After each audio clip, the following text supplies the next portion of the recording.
satisfied. My weakness comes and goes.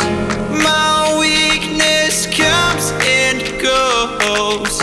I'm reaching out for the easy high. Please fortify this strength of mine. Hi guys, and welcome to my channel Calm with Creativity. This week I'm going to be sharing with you some Easter DIYs.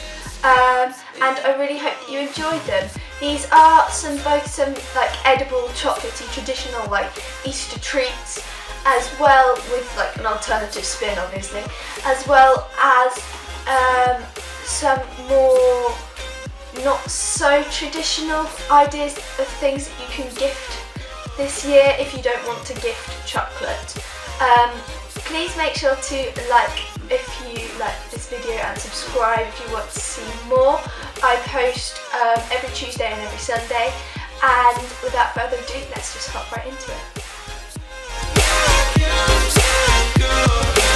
So the first DIY is this chocolate Coca-Cola bottle, for which you just want a Coca-Cola bottle, and I'm just starting off by pouring some of my melted chocolate. I actually melted mine on a low setting in the microwave, but if you're scared about overheating, it's best to do this on a double boiler. Then roll the chocolate all around the bottle so that it's fully covered and put it in the fridge. Once it's set hard, you want to cut all the way around the bottle in the middle so that you can get the plastic off. Then simply make a cut on just the plastic once you've got it in two halves. And stop heating. It doesn't matter too much if you start to chip the chocolate, because we can fix that later by heating up a spoon and just like gluing it back together. Here you can see me using that method to attach both halves of the bottle together, and I'm also using a heated spoon to smudge and glue the two halves together as well. Then you just want to wrap your Coca-Cola label around the top. Fill your Coca-Cola bottle with M&Ms or any other chocolate sweet of your choice before grabbing your spoon to melt the top a bit and to use that to adhere to the top. And there we are. Another extra DIY you can use with any leftover melted chocolate is pour it into a baking tray on top of some cling film so it's easier to get out later.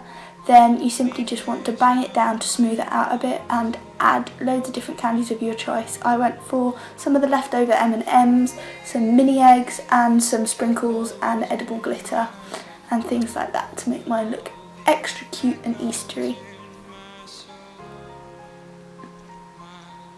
Then simply pop that in the refrigerator until it's set hard, and then you can start to pull up the cling film, which will sort of break bits off itself to make this cute edible chocolate bark.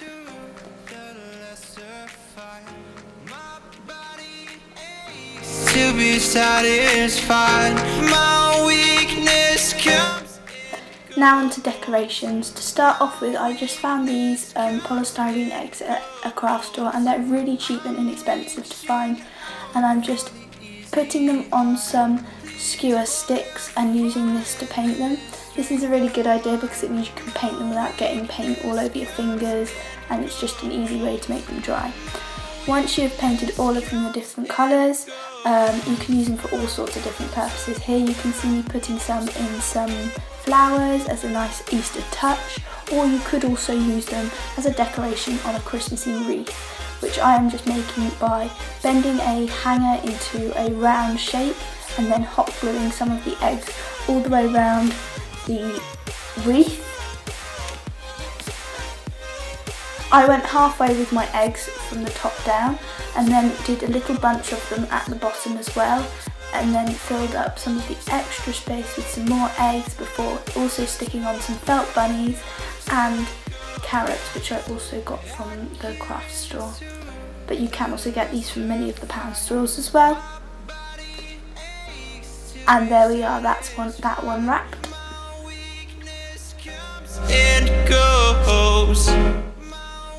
Another Easter DIY that's a little unstereotypical from your normal egg are these egg toiletries, and you just want to start by gluing any of the holes with hot glue on your eggs so that none of the mixtures will come out through there. And now I'm just starting with some hot water, 1 cup of hot water, adding 1 sachet of gelatin to that, and then putting half a cup of any soap of your choice into that, mixing it up really well. And I also ended up adding quite a bit of glitter to make this really nice and shimmery and just beautiful. So I used 3 different greeny types of glitter because the soap that I used was green and apple. And then I just used my teaspoon to spoon some of the mixture into both halves of the egg. And once you've done this for all of your moulds, you just simply want to pop it in the refrigerator to set. I actually ended up leaving the mixture out, the rest of the leftover mixture out of the refrigerator whilst these set, so I could use some more to sort of glue both sides shut, and I crammed that together. And then to make the lotiony eggs, all you want to do is start off with some coconut oil and then pop some of your beeswax in, and then also finish up with either shea or cocoa butter. I'm using cocoa butter, and I basically just eyeballed this. I put about a few spoons of each in and then 1 stick of beeswax. Once you've melted all of that, again in a double boiler or in the microwave, on a low setting, you just want to add your essential oils. And I also added some little flower buds into the bottom of each of the egg moulds, and then spooned this mixture again into the moulds and popped it in the fridge to set.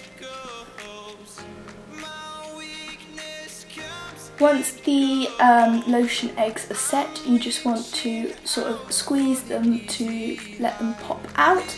And once they're all popped out, you can really easily glue the edges together just by grabbing a heated teaspoon again and gluing it round. And then I also use the heated teaspoon to smoothen the edges as well, to make it one smooth egg shape. Now you just want to grab a egg box, and you can either use the whole egg box and take off the label, or I actually ended up using only half of the egg box, and I'm just filling it with some of this like shredded foil stuff and popping my eggs in.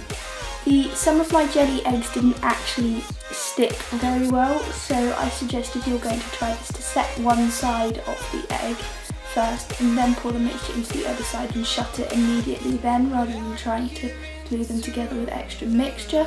But this was easily solvable just by heating up a heated teaspoon again, melting a half of it and just sort of shoving them back together and popping them in the fridge for a bit again.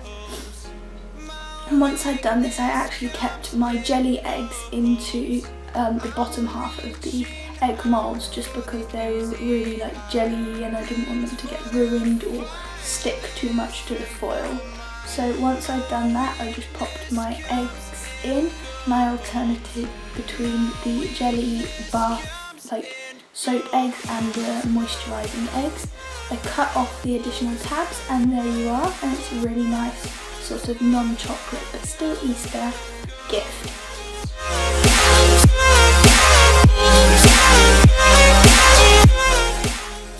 And then the last sort of Easter themed thing you can do is just some cupcakes, because everybody loves cake. And so just to start off with, I am putting some icing into an icing bag. You can make your own icing, but I just use some shop bought one.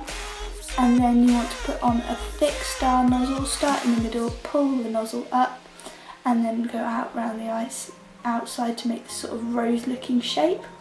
Then I'm just grabbing some mini eggs and popping them in the middle to make it look like a nest. And there we are. And these are super scrummy as well. Thanks for watching this video, guys. I really hope that you enjoyed these DIYs that, I don't know, I think they're really cool, and just a little bit added extra to a traditional egg that you can shop buy. So I really enjoyed like making these DIYs and things like that.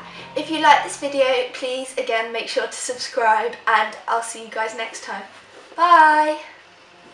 I give in to the lesser fight. My body aches to be satisfied.